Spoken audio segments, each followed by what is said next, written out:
क्या आप जुड़वा की लास्ट एपिसोड देखने के लिए एक्साइटेड हैं? अगर हाँ तो कमेंट में बताएं आप कहां से हैं। तो फिर आइए एक नज़र डालते हैं जुड़वा की लास्ट एपिसोड पर। लेकिन कैसे, वो तो अभी तक आई ही नहीं। अगर आपने ये सीन देखा हो जहां मजहर सारा की सहेली के लिए रूम खाली करवा रहा है, इसका मतलब ज़ारा और सारा दोनों एक साथ आने वाली हैं। पर ट्विस्ट ये है कि क्या वो आदिल इन दोनों को लेकर आएगा?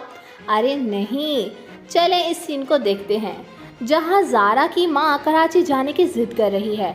मतलब समझे कुछ? जी हाँ, माँ और दोनों बेटियां एक साथ मिलकर अब कराची जाएंगी।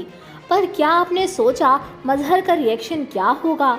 तो याद करें इस सीन को जहां मजहर सलमा से कहता है वो शाजिया से पूछता कि वो क्यों गई थी मुझे छोड़कर, अगर वो जिंदा होती तब। जी हाँ, आप सही समझे। मजहर शाजिया को देखकर हैरान होगा।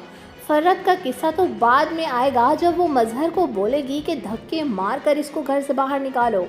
पर रुको रुको, शाजिया तो अभी भी मजहर की बीवी है ना, तो कैसे कोई उसको घर से बाहर निकाल सकता है?